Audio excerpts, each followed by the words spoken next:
Welcome back viewers. UPPCS pre के क्रम में आगे बढ़ते हुए शुरू करते हैं आज के वीडियो को। वीडियो का पहला प्रश्न, सूची 1 को सूची 2 से सुमेलित कीजिए। एक तरफ है नृत्य, एक तरफ राज्य। कालबेलिया गुजरात, बिहू राजस्थान, गरबा आंध्र प्रदेश, कुचिपुड़ी असम।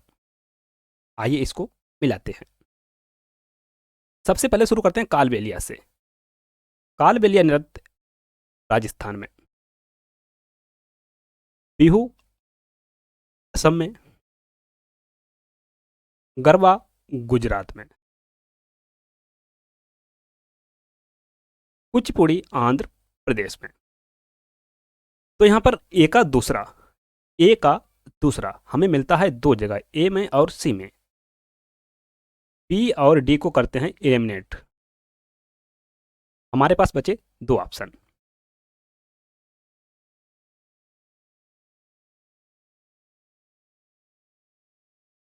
बी का चौथा कहां पर है? सी में। हमारा जो उत्तर है वह है दो से ही निकल आता। अगला प्रश्न, निम्नलिखित में से सही सुमेलित नहीं है।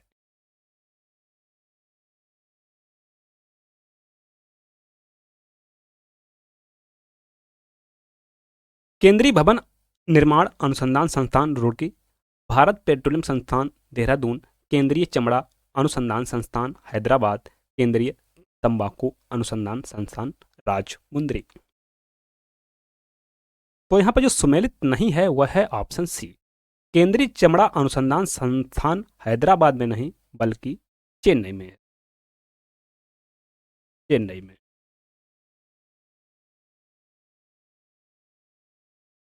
ऑप्शन सी, बाकी सारे सुमेलित हैं। अगला प्रश्न, निम्नलिखित में से किसने टंका नामक चांदी का सिक्का चलाया था? अलाउद्दीन खिलजी, कुतुबुद्दीन ऐबक, इल्तुतमिश, बलबन।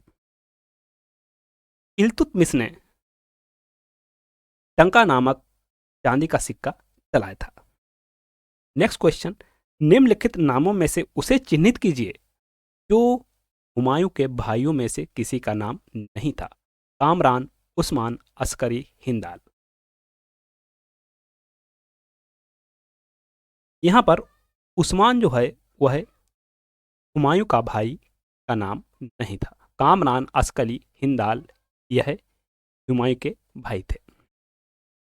नेक्स्ट क्वेश्चन, दिल्ली के किस सुल्तान ने एक पृथक कृषि विभाग की स्थापना की थी एवं फसल चक्र की योजना बनाई थी? इल्तुतमिश, बलबन, अलाउद्दीन खिलजी, मोहम्मद बिन तुगलक। सही ऑप्शन है ऑप्शन डी, मोहम्मद बिन तुगलक ने एक पृथक कृषि विभाग की स्थापना की एवं फसल चक्र की योजना बनाई थी। अगला प्रश्न, दिल्ली का वह सुल्तान जिसने अपने संस्मरण लिखे था? इल्तुतमिश, बलबन, अलाउद्दीन खिलजी, फिरोज तुगलक। ऐसा करने वाला शासक था फिरोज तुगलक। अगला प्रश्न, जिसके शासन में गुरु नानक देव ने सिख धर्म की स्थापना की वह कौन था?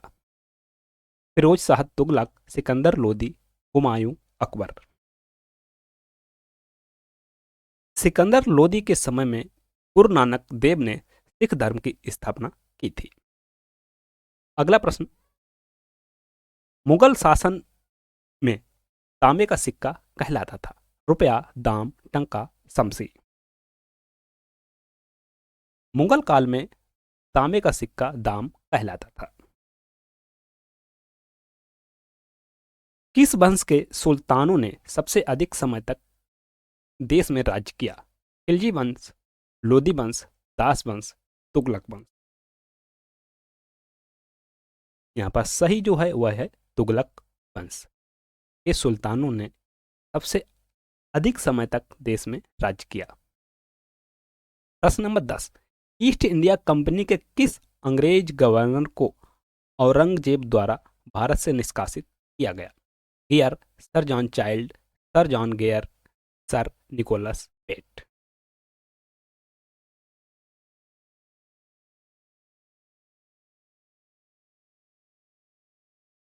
सही ऑप्शन है option B, sir John Child. प्रश्न नंबर 11, इल्तुतमिश ने बिहार में अपना प्रथम सूबेदार नियुक्त किया था। एबाज, नासिरुद्दीन महमूद, अली मर्दान, मलिक जानी। ये किया था अली मर्दान को। हुमायूं ने चुनार दुर्ग पर प्रथम बार आक्रमण कब किया? 1532 ईस्वी, 1531 ईस्वी, 1533 ईस्वी, 1536 ईस्वी। ये किया था 1531 ईस्वी में। प्रश्न नंबर 13, मध्यकाल में बटाई शब्द का अर्थ था धार्मिक कर, लगान निर्धारण का तरीका, धन कर, संपत्ति कर। सही ऑप्शन है ऑप्शन बी, लगान निर्धारण का तरीका। प्रश्न नंबर 14, अकबर ने बंगाल तथा बिहार को मुगल साम्राज्य में मिलाया।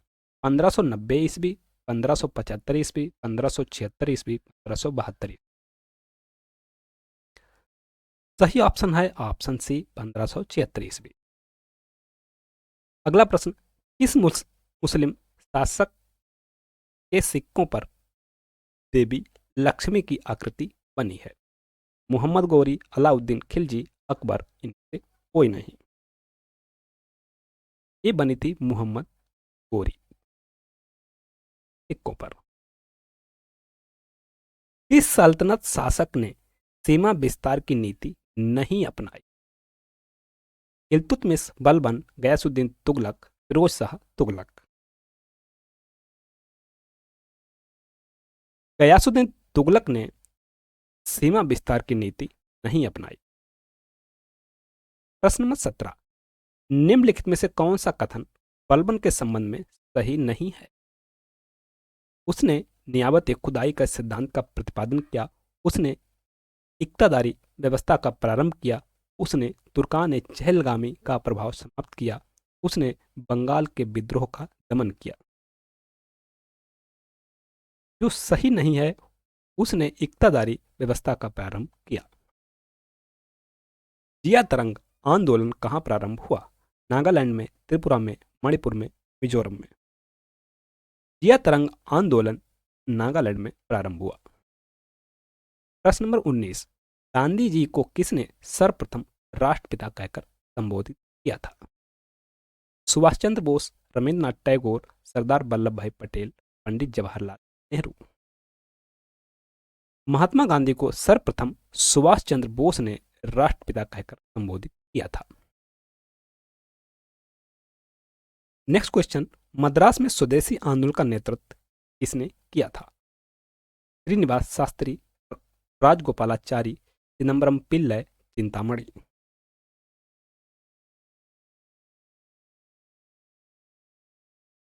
सही ऑप्शन है चिदम्बरम पिल्लई। निम्नलिखित में से किस एक का 1932 ईस्वी के पूना समझौते से सीधा संबंध?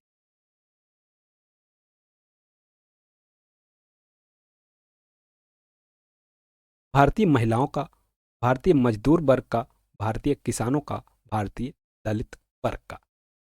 सही ऑप्शन है ऑप्शन डी, भारतीय दलित वर्ग का। प्रश्न नंबर 22, स्थायी बंदोबस्त किसके शासनकाल में प्रारंभ किया गया था? Warren Hastings, Lord Cornwallis, sir John Shore, Lord Wellesley.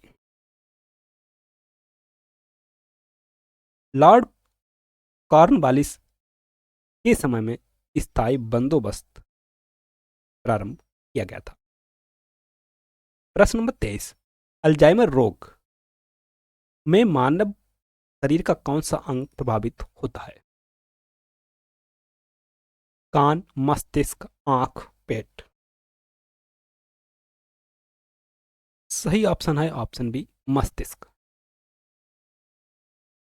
किस विटामिन की कमी से रतौंधी रोग हो जाता है? PKAT। विटामिन ए की कमी से रतौंधी रोग हो जाता है। अगला प्रश्न, निम्नांकित में से एक प्राकृतिक बहुलक नहीं है?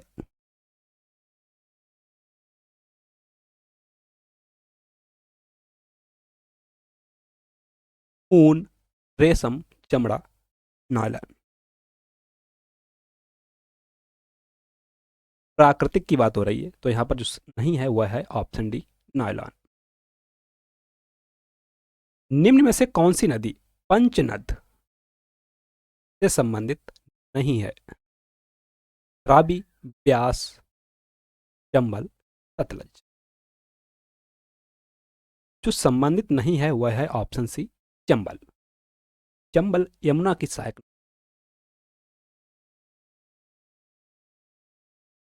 सिंधु, झेलम, चिनाब, राबी, ब्यास, सतलज यह पंचनद से संबंधित है। प्रश्न नंबर 27, निम्नांकित में से कौन सा कथन असत्य है? पुलिकट, चिल्का और कोलेरू झीलें पूर्वी तट पर स्थित हैं, सही है। बड़ा लाचला और सिपकीला दर्रे हिमाचल प्रदेश राज्य में स्थित हैं, ये भी सही है। कुल्लू घाटी धौलाधार और पीर पंजाल श्रेणियों के बीच में स्थित है। कंचनजंगा काराकोरम पर्वत श्रेणी की चोटी है, तो असत्य है वह है डी। कंचनजंगा महान हिमालय की चोटी है, ना कि काराकोरम। ऑप्शन डी असत्य है। प्रश्न नंबर 28, निम्नांकित में से कौन सा कथन असत्य है? गोदावरी प्रायद्वीपीय भारत की सबसे बड़ी नदी है, बिल्कुल सही है। इसकी लंबाई 1465 किलोमीटर।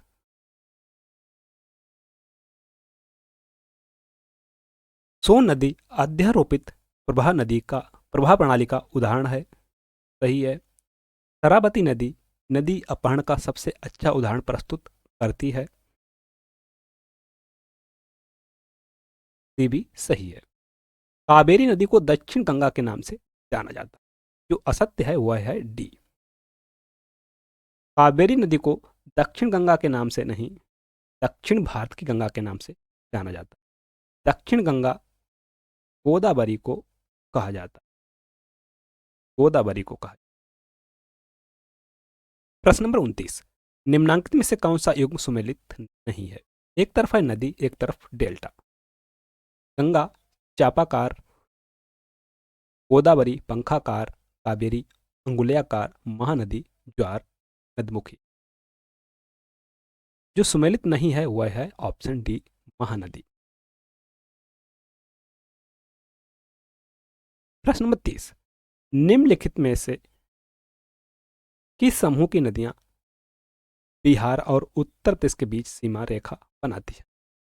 कमला, सोन और बागमती, बूढ़ी गंडक, कोसी और गंगा, कर्मनासा, गंडक और घाघरा, उत्तरी कोथल, अजय और पुनपुन। तो यहां पर सही होगा वह होगा कर्मनासा, गंडक और घाघरा, बिहार और उत्तर प्रदेश के बीच सीमा रेखा बनाती है। प्रश्न नंबर 31, निम्न में से कौन एक लैगून नहीं है? अष्टमुडी, चिल्का, पेरियार, पुलिकट। पेरियार झील लैगून झील का उदाहरण नहीं है।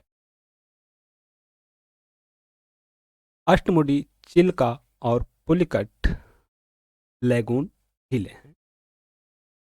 प्रश्न नंबर 32, प्रायद्वीपीय भारत में पूर्व दिशा में बहने वाली नदियों का उत्तर दक्षिण का सही क्रम है, उत्तर से दक्षिण।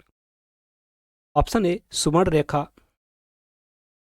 महानदी गोदावरी कृष्णा पेन्नार कावेरी बह गई। सुवर्ण रेखा महानदी कृष्णा गोदावरी कावेरी बह गई पेन्नार। महानदी सुवर्ण रेखा गोदावरी कृष्णा कावेरी पेन्नार बह गई। महानदी सुवर्ण रेखा कृष्णा, गोदावरी, कावेरी, वैगई, पेन्नार। जो यहाँ पर सही क्रम होगा उत्तर से दक्षिण वाला, वह सबसे पहले आएगा सुवर्ण रेखा, उसके बाद महानदी, फिर आती है गोदावरी, फिर कृष्णा, पेन्नार, कावेरी और सबसे दक्षिण में वैगई नदी। प्रश्न नंबर 33, निम्नलिखित कथनों में से कौन सा एक सत्य नहीं है, अर्थात असत्य है। घग्गर के जल का इंदिरा गांधी नहर में उपयोग किया जाता है। नर्मदा अमरकंटक क्षेत्र से निकलती है, तो सही है। निजाम सागर मांजरा नदी पर स्थित है, ये सही है। पेनगंगा गोदावरी की सहायक नदी है, ये भी सही है। अगर देखें पहले को तो पहला है गलत। इंदिरा गांधी नहर में घग्गर के जल का नहीं बल्कि सतलज और ब्यास नदी के संगम पर यह नहर निकाली गई है और इसमें सतलज और ब्यास के जल का उपयोग किया जाता है, ऑप्शन ए। प्रश्न नंबर 34, निम्नलिखित नदियों में से सबसे अधिक नदी पथ परिवर्तन किया है, अर्थात सबसे अधिक रास्ता बदलने वाली नदी कौन सी है। सोन नदी, गंडक नदी, कोसी नदी। सही ऑप्शन जो है वह है कोसी नदी। कोसी नदी सबसे अधिक मार्ग परिवर्तन करती है। गंगा नदी की एकमात्र सहायक नदी जिसका उद्गम मैदान में है वो चिन्हित करिए। सोन, शारदा एवं सरयू, गोमती, रामगंगा। जो मैदान से निकलती है वह गोमती। गोमती उत्तर प्रदेश के पीलीभीत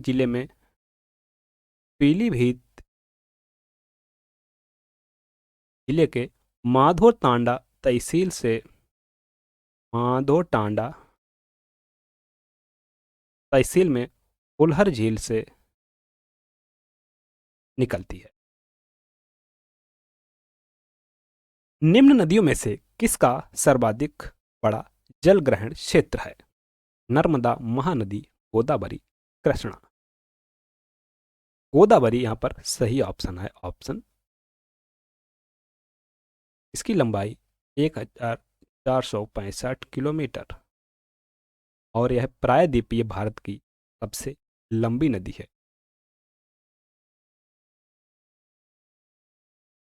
प्रश्न नंबर 37, भारत में निम्न झरनों में से सर्वाधिक ऊंचाई वाला झरना कौन सा है।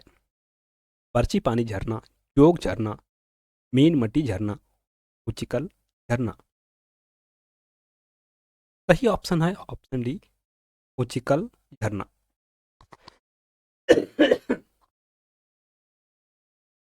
अगला प्रश्न, निम्नलिखित नदियों में से कौन अध्यारोपित नदी का उदाहरण है। अलकनंदा, कोसी, चंबल, गोदावरी। सही ऑप्शन है ऑप्शन सी, चंबल। प्रश्न नंबर 39, भारत के किस राज्य में उल्हर झील स्थित है। मध्य प्रदेश, उत्तराखंड, उत्तर प्रदेश, बिहार। सही ऑप्शन है उत्तर प्रदेश। ये पीलीभीत जिले में माधो टांडा में उल्हर झील स्थित है, जहां से गोमती नदी का उद्गम होता है। 40वां और अंतिम प्रश्न, सूची 1 को सूची 2 से सुमेलित कीजिए। एक तरफ है रोग, एक तरफ है प्रभावित अंग। पायरिया, त्वचा, पेचिस, मसूड़े, क्षय रोग, आंत, हर्पीज, फेफड़ा। पायरिया से प्रभावित होते हैं मसूड़े, पायरिया से प्रभावित होते हैं मसूड़े। ए का दूसरा कहां पर है, दो जगह। बी और डी को करते हैं एलिमिनेट, हमारे पास बचे दो। पेचिस, पेचिस से क्या प्रभावित होता है,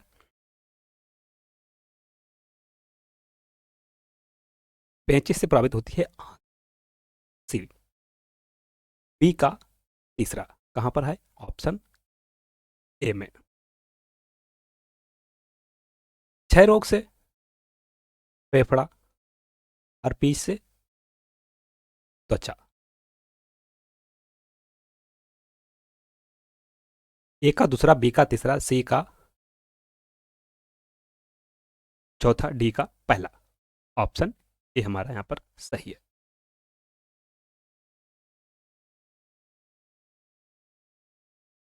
ऐसे ही वीडियो पाने के लिए चैनल को सब्सक्राइब करें तथा बेल आइकन को प्रेस करें। अगर वीडियो पसंद आए तो वीडियो को लाइक करें, शेयर करें और कमेंट्स करें। मिलते हैं नेक्स्ट वीडियो में, तब तक के लिए नमस्कार, जय हिंद।